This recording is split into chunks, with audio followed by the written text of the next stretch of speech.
Welcome back to Itchin' to Scratch Golf, and welcome back to Bunker Hill in Medina, Ohio. You will notice this is a weird tee shot. I had the settings still on time lapse. Whoops! But I did hit the drive up the right-hand side just into the rough where I am about 90% of the time on this hole. I have 108 left uphill, got the 50-degree wedge.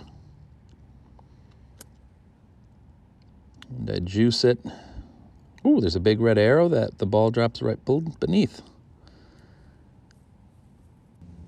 So there's the ball, past and left edge of the green, got 25 feet left from my bird. You will also no doubt notice that I'm doing a voiceover here. And the prior video where we did the scramble, it was just mostly talking into the camera on course. And when I play by myself, that's what I prefer to do, is just kind of talk through my shots on the course as I'm doing it instead of this voiceover work. But when I'm playing with other people, instead of stopping every 5 minutes and talking to the camera, this just goes a little quicker. Here's my drive on number 2, pretty short and straight away. There's a road that runs up their left side, which I thought I hit into, but you'll see up here, I hit a tree and it bounced right. Listen. Here's my ball. I think I got a happy kick from this tree here because I was headed towards this, I thought I was gonna land about right there, so I'll take it. All right, 40 yards left, got a 54-degree wedge. The green is sloping left to right. Flag is in the front right. I'm just trying to pop it right up there. Und I do. I ran it by a little bit, but pretty nice play from there. Oh, ran it by quite a bit. 15 feet left for a birdie. Should be going to the left.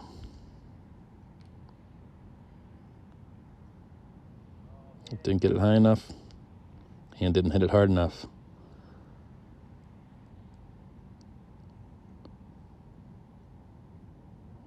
Par start. On to number 3. Long par 5, water all the way up the right-hand side.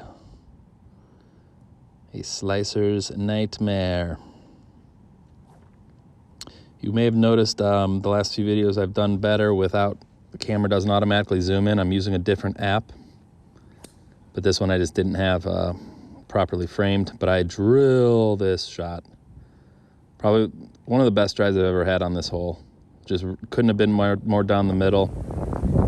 Not hit that any better.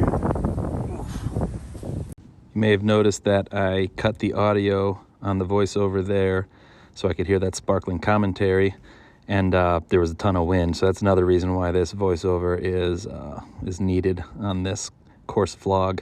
It was crazy windy. You'll see leaves going every which way and flags fluttering about. So here I have a 21-degree hybrid, 222 yards, and I juice it right to the middle of the green directly at the flag. It was a real nice shot. Very pleased with that shot. And I've got 24 feet left. This green is very hard. You're going to see it break to my right, to your left, real hard, and actually run out down the hill. But there's not a flat spot on this green, even though it's deceivingly sloped. And this thing takes a hard right turn, and I got my work cut out for me for birdie. 7 feet. I've got it breaking a little bit right to left as I putt.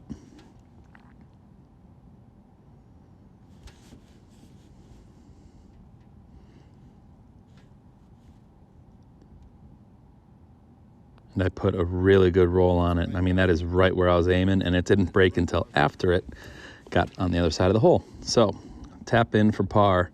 3 greens in regulation, 3 pars. On to the hardest hole on the course. Dog leg right over water. And it's one of those where you can take a lot of the water. You can shorten the hole by cutting off a lot of this corner here of the water.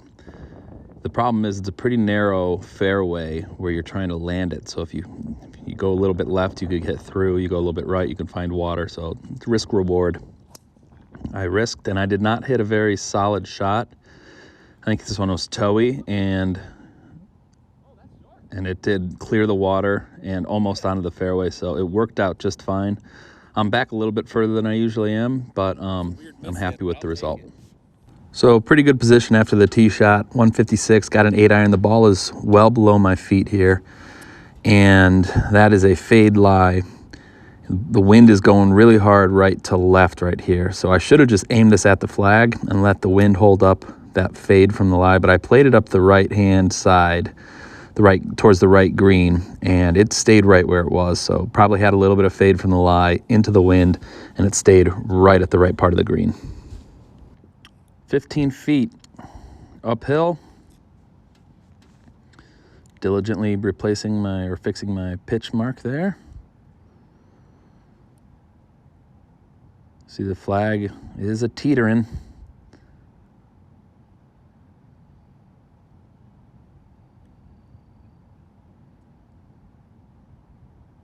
All right, trying to break the curse here of the green in regulations, but no birdies yet. See if I can't make a one putt. And it just doesn't come down the hill. I had that going quite a bit left or right to left, obviously, and just overread it. Maybe didn't give it enough pace either, coming back up the hill. So, you know, I can't complain with pars. 4 straight pars on 4 straight greens in regulation. That's a pretty solid start to the round.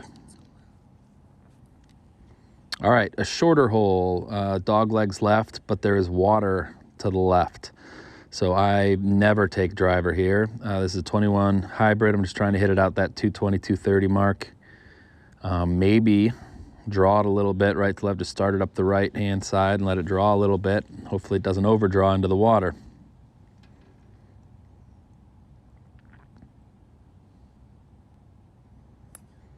And I lose this one way right.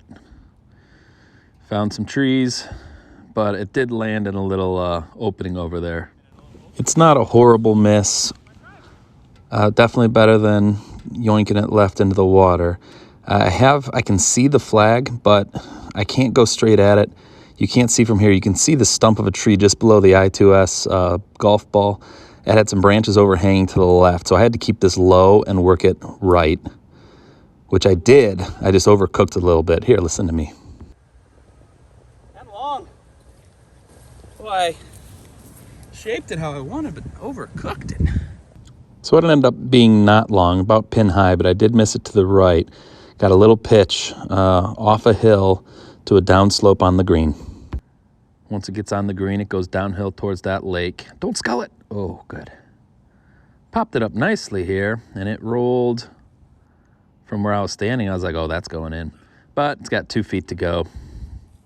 I'm not using a line on this one. Get back here, you. There we go. Not using the line to put that in. That ball looks weird. I am playing with winter. I mean, I'm not playing my normal either AVX or Callaway Chrome Soft LS. So I'm just playing found balls.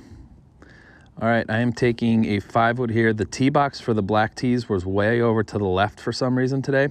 So I could not take my normal driver and cut the corner. So I'm just trying to cut just the tip, just the very right portion of the trees, and I went in. I just went right in the middle of them. So just trying to play it far enough out so that I have a look at the green from probably 220 or 30, but I do not. I top it. So I still don't have a clear look at the green, which is over that group of trees. So I'm just trying to take a pitching wedge to get over those very tall trees. And I finally do. I'm over. So this is usually where I'm playing my drive from. I'm usually 20, 30 yards back, but still. This is my 5th shot. I juiced this 54-degree wedge. I don't know if I just caught a flyer or what, but it went long. So I got 40 feet down the hill, and I hit the only good shot on this entire hole for me. I hit a beautiful 40-foot putt downhill to tap-in range. And that is a disastrous 7 after 5 straight bogeys, or 5 straight pars. That's a triple bogey. Go. Not so good. So that's definitely a kick in the pants when you're just cruising along and then you make a triple. It's all important the next tee shot and the next hole to get back on track. So this one I have driver, short par 4, and I hit hit it up the middle, but then, oh no, just draws a little bit too far, and there's a little part of OB that kind of ekes in right where I hit it, and it snuck right down. You see about 30 yards ahead of me is a little gully that I drove into. So I took relief back from that part because I think I can draw it around the trees, and I was really trying to work it hard left, and it just yoinked too far to the left. But I got a fortunate bounce that it came straight down to the right. It could have bounced OB again, but luckily it didn't. So now I am hitting my fourth shot from 110 out with a 54-degree wedge. I got to get it close and get down, try to salvage this hole. And really, I need to just take a breath and hit a good next shot. And I come up a little short here. Decent strike. It may have been a little fat, as most of my wedges are, but a little short. Just trying to nip this one probably in the last little bit of fringe there and let it roll onto the green, because I am short-sighted here,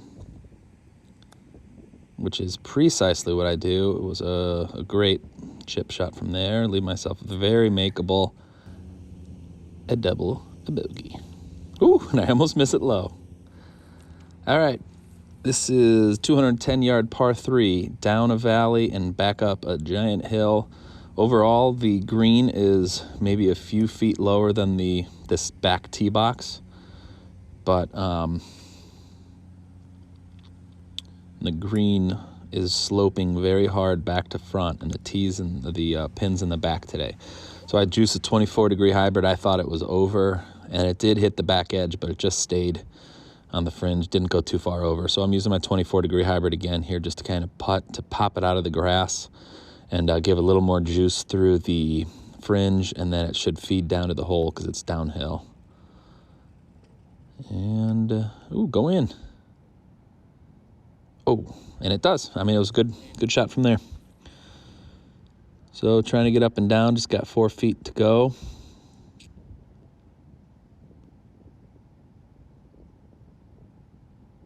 That one broke decently for only being 4 feet. This is a hard green also.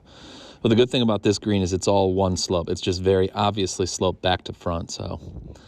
But I had to play the ball well outside the cup on a 4-footer, which is never easy. All right, so back on the par train there.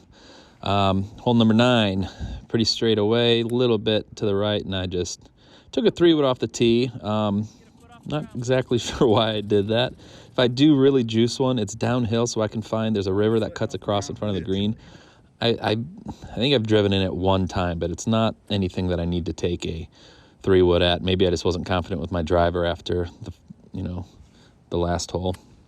But I flubbed this one, and then just trying to get an 8-iron into the middle of the fairway, but I pull it, which is going to give my next shot some tree trouble. I need to do a better job of concentrating on my layups.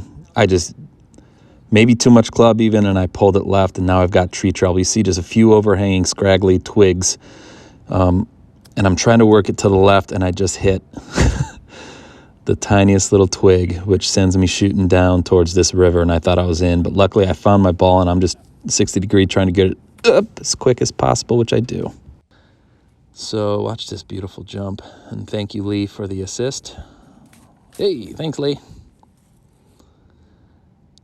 So green slopes hard right to left, right where Lee is up there, and a little bit to the right is where to his right, to my left is where the pin is. There you see Lee telling me go out this way because it slopes, and I just went way right. But I'm on the green, putting for a smooth double here.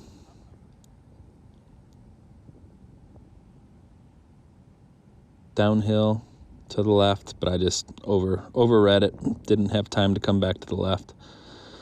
And my very nice father-in-law picks up the ball. Gimme. Well, that was a very interesting front 9. I started 5 straight pars, the green in regulation each time. Oh no, the last one I had 4 straight green in regulations, and then up and down par, and then triple, double, par, triple for an 8-over. Yikes. I had fun.